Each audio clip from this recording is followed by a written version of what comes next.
Pessoal, tudo bem? Vou fazer a explicação da aula 27, né? Aí vou falar para vocês sobre os reguladores de tensão integrados com 3 terminais, tá? Dentro dessa família dos integrados, né? Com 3 terminais, os reguladores de tensão, né? Integrados com 3 terminais, existem os reguladores de tensão positiva fixa, os reguladores de tensão negativa fixa, tá? Então, e também existem, né, os reguladores de tensão positiva variável, né, e os reguladores de tensão negativa variável, tá? Então, recalco, né, existe dentro essa família dos integrados, né, dos reguladores em forma de integrado, né, com 3 terminais, os reguladores de tensão positiva fixa, os reguladores de tensão negativa fixa, tá? Tem os reguladores de tensão positiva variável e os reguladores de tensão negativa variável. Okay?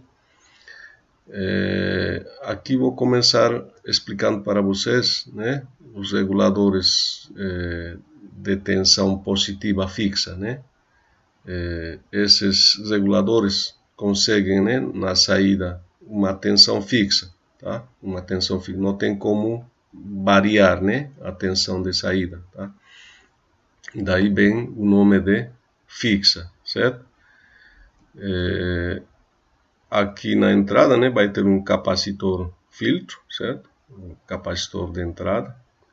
Esse capacitor deve ser dimensionado, né, conforme a corrente, né, que vai circular através do integrado, né, que seria a corrente de carga, tá? E a ondulação que a gente quer em cima do capacitor, né, que pode ser 10%, 15%, né, em relação ao pico da senoide, né, no secundário do transformador. Ok?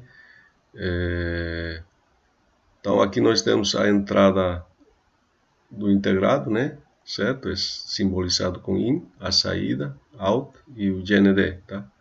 Então sempre o integrado tem essa notação, né? Ou pode mudar alguma coisa, mas é simbolizado dessa maneira.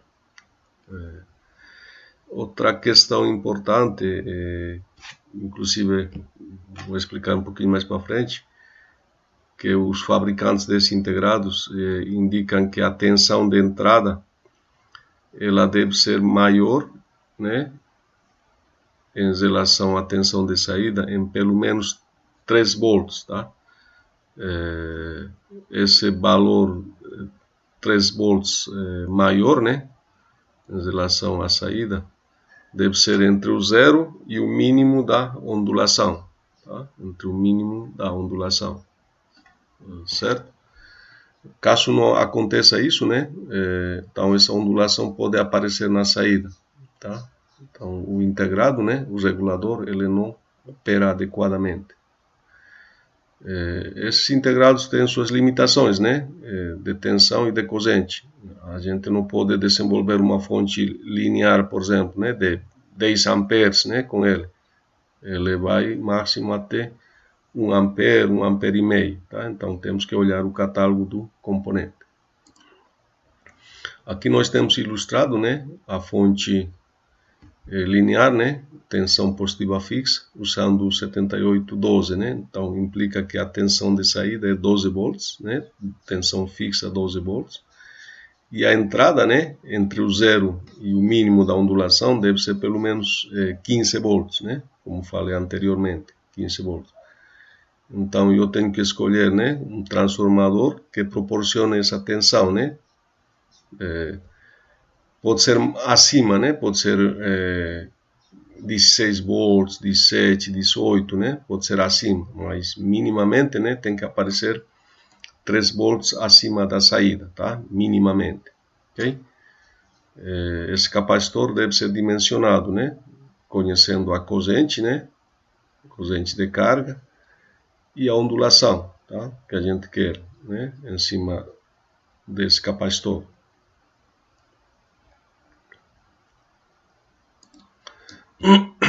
Desculpa.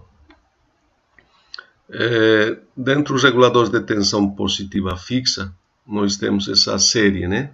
Essa série 78, né? Então tem o LM, né? 7805, 7806, né? Que vai até o LM 7824. Esses dois algarismos que aparecem, né? Indicam a tensão, tá? Então nós temos de 5 volts, né?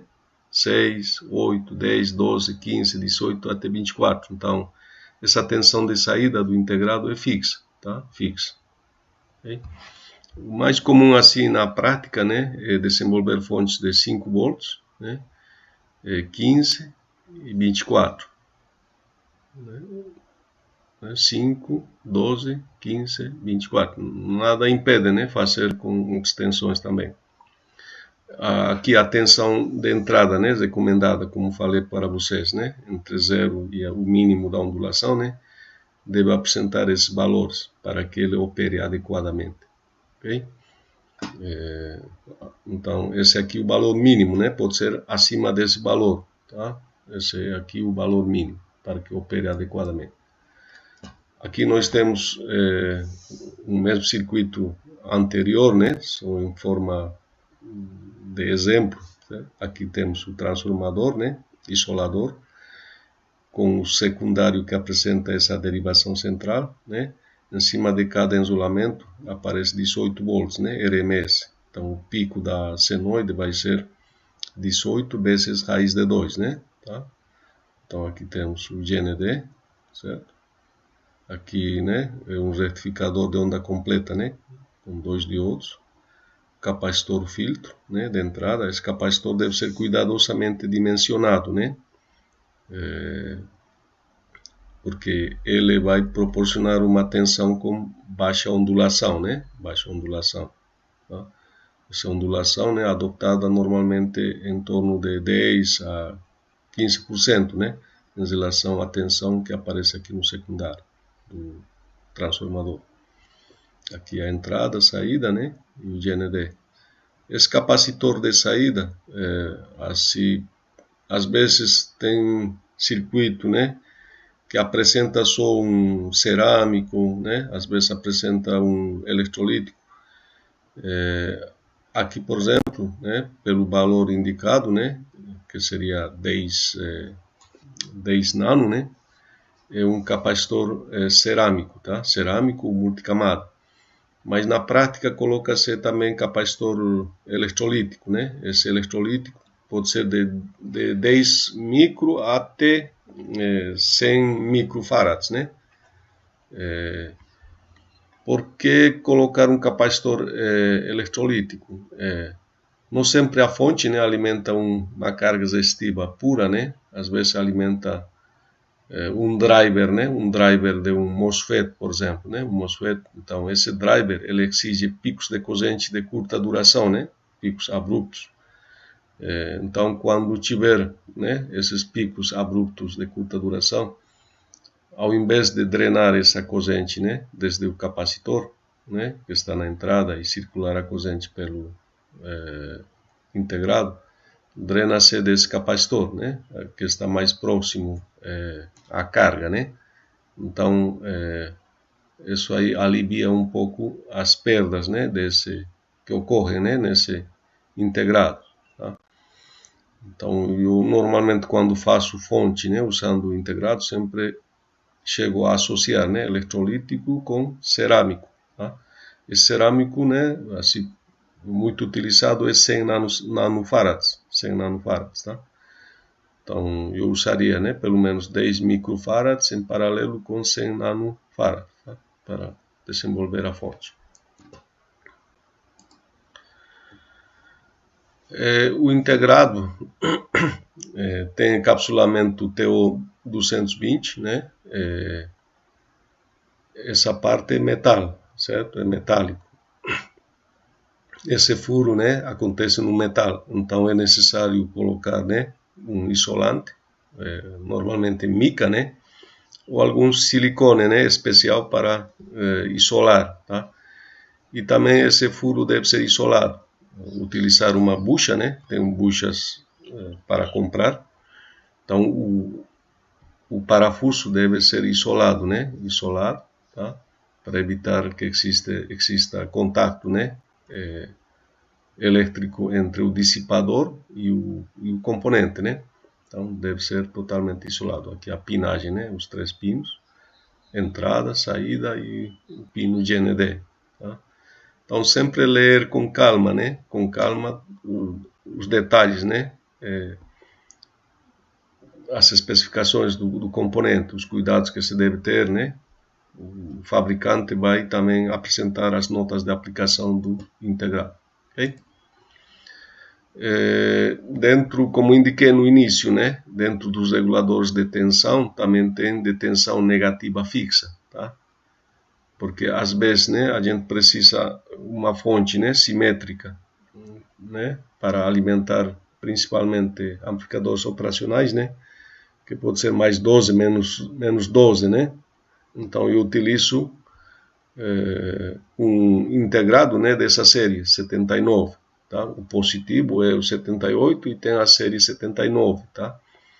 Então começa, né, do LM7905 até 7924, tá?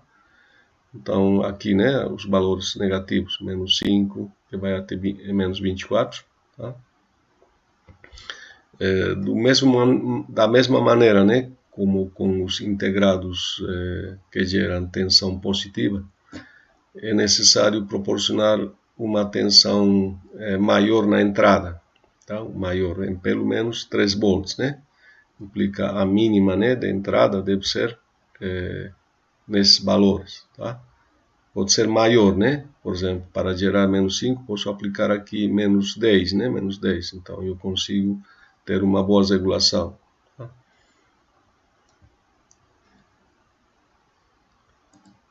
Aqui é ilustrado, né, uma fonte simétrica, tá? Essa fonte simétrica, né, precisa de um transformador isolador, né, com os secundários, né, com 2 secundários, né, para ter acesso à derivação central.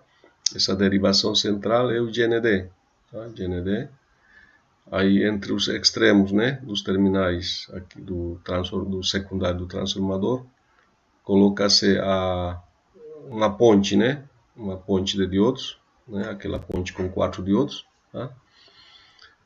Aí tem 2 capacitores, né? O capacitor C1, né? Entre o positivo, né? O positivo de saída da ponte e o GND, e outro capacitor, né? Colocado entre o GND e o negativo, né? O negativo da saída da ponte, tá? Esses capacitores são dimensionados de maneira tradicional, né? Não tem nenhum mistério. Então a gente precisa conhecer, né, qual vai ser a corrente de saída, né? Essa corrente de saída, né, vai passar pelo integrado e aparece aqui na entrada, né? Então nós conhecemos a corrente, né, de projeto, e conhecemos a ondulação que nós queremos, né? Essa ondulação vai estar relacionada com o pico, né, da tensão no secundário, tá? Se for, por exemplo, 12 volts, né, vezes raiz de 2 dá em torno de 16, né? Então eu vou adoptar aí 10% ou 15% desse valor, né? Então tendo esses valores aí, utilizo, né, aquela expressão, né, para dimensionamento dos capacitores, tá? Ok? Aqui tem 2 resistores, que são os resistores para fazer descarga desses capacitores eletrolíticos, né? Às vezes quando a gente tira da tomada, né, a fonte, esse capacitor pode ficar carregado, né, por dias, né, certo? Então esses capacitores vão descarregar, né, aos poucos, né? Em poucas horas o capacitor vai ser esvaziado, não vai ter mais carga, né? Então só seria de proteção, tá? Aqui na saída, né, foi colocado xenano, mas eu colocaria também eletrolítico, né, eletrolítico de pelo menos 10 microfarads, tá? Microfarads aqui, tá? Então temos a fonte simétrica, né, de mais 12 e menos 12, né? E aqui temos o ponto comum, o GND.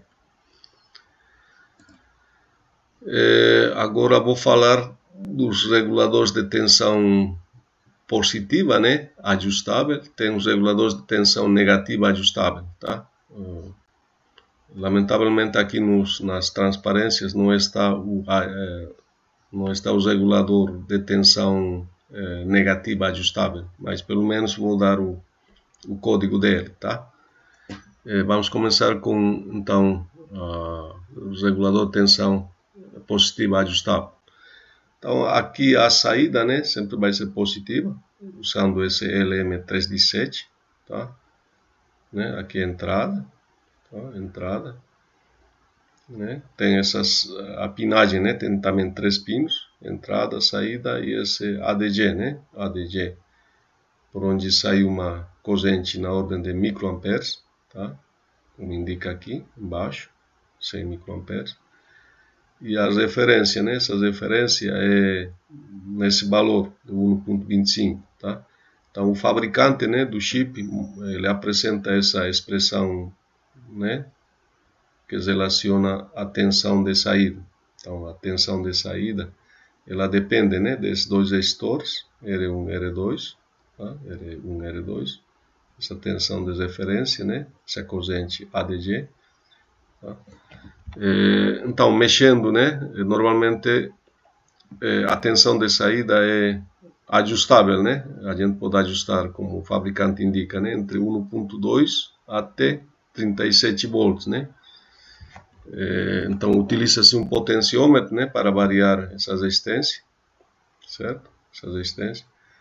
E né, é possível ter tensão de saída variável, tá? Os integrados, aquela família 78, né, e 79 são tensão fixa, né, de saída, mas essa família LM317, né, para gerar tensão positiva ajustável, né, e tem o LM337, tá, para gerar tensão negativa ajustável, tá? Então, se eu quero ter uma fonte, né, ajustável, então devo comprar 2 integrados. Então, o integrado LM317 e o LM337, ok?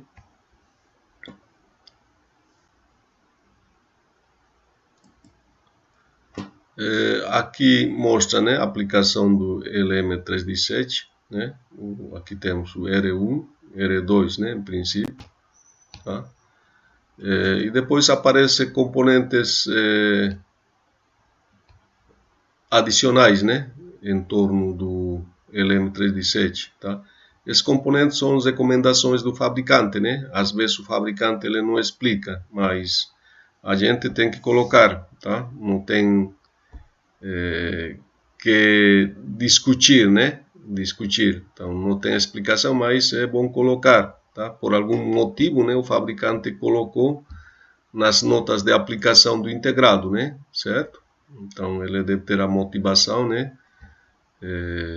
Para colocar. Então a gente coloca, tá? Esses componentes, ok? Aqui, por exemplo, né? Foi adicionado, né? Esse diodo D1, D2 e esse capacitor, né? Com esse valor de 10 microfarads, ok? Aqui seria a tensão fixa, né? Tensão fixa, né? Depende desses valores fixos dos resistores, né? Então a gente utiliza a expressão e sabe o valor de tensão, né? Qual é a tensão esperada aqui na saída, ok? Mas de maneira geral, né? Se eu quero tensão de saída variável, eu tenho que colocar um potenciômetro, né? Potenciômetro. Então, de preferência, né? Usar um potenciômetro multivoltas, né? Ou seja, aquela que tem muitas voltas, tá? Chama-se também potenciômetro de precisão, tá? Aqui só tem uma explicação assim, recalcando, né? Quando é desenvolvida uma fonte, né, de alimentação usando um circuito integrado, né? Seja a série, né? 78, 79, LM317, o LM337, né?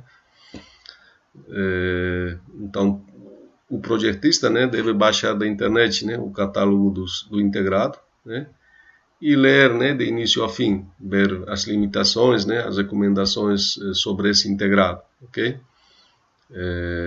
Então a gente tem que obedecer tudo que diz, né, o fabricante. Às vezes é difícil descobrir porque colocou um diodo, um resistor, um capacitor, mas nós devemos colocar, tá? Aqui indica, né, para estimar a perda, né, a dissipação de potência no integrado, basta saber, né, qual é a diferença de potencial entre o pino de entrada e a saída, né? Vamos supor que a entrada é 20 volts e saída é 5, né? Então, em cima do integrado vai ter uma tensão de 15 volts. 15 volts. Bs, né, a corrente que atravessa, né, o componente, que normalmente é a corrente de carga, né? Então, essa corrente, essa tensão nos terminais, né, vai dar a potência dissipada, ok? Esses integrados devem ser fixados, né, em dissipador de calor.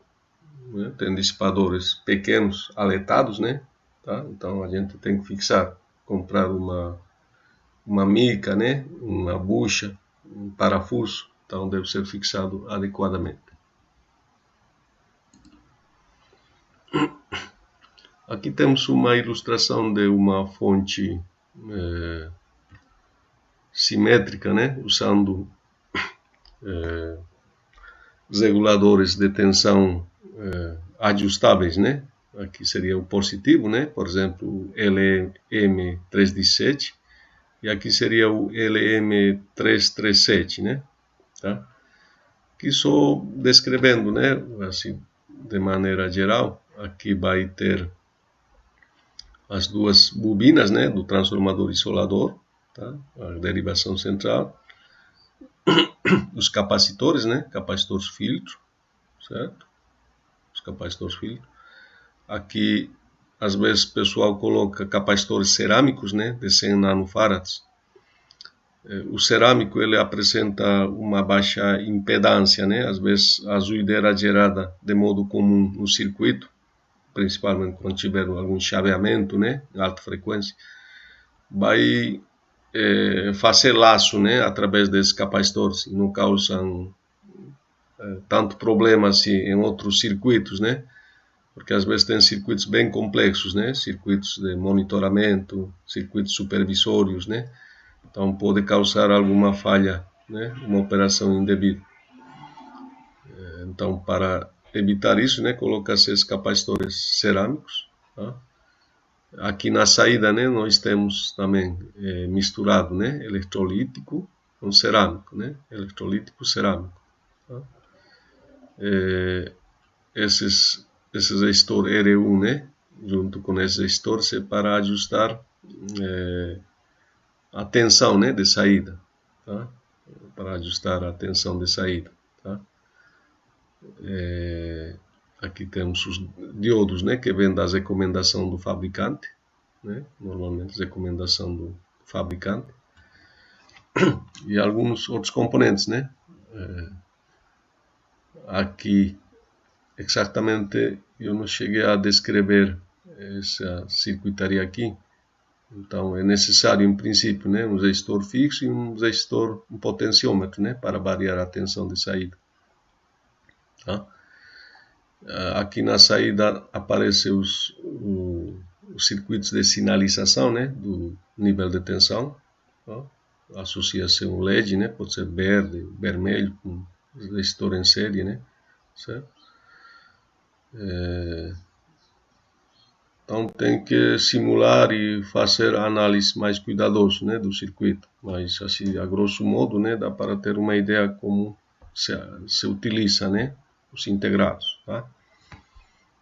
Eu só recalco, né, aqui seria o LM317, tá? E aqui o LM337, ok?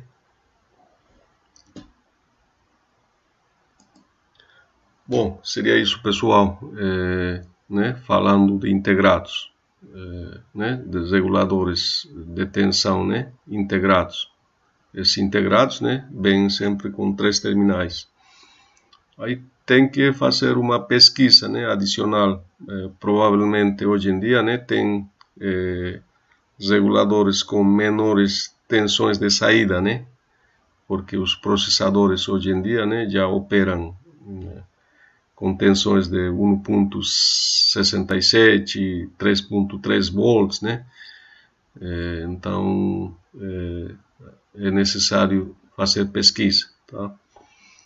Então agradeço pela atenção e sempre leiam o livro, né? Toda essa teoria, né? Toda essa fala que fiz foi baseado no livro Boylestad, né? Boylestad aborda muito bem essa parte de fontes de alimentação, ok? Aí se tiver dúvidas, né? Façam chegar até mim, né? Via o e-mail. Sempre estou olhando meus e-mails e respondendo, ok? Espero que as aulas voltem logo, né? Se tiver aula presencial e nós tivermos tempo hábil suficiente, né, para tirar dúvidas, então vocês podem fazer, né, seus questionamentos, tá? Agradeço pela atenção.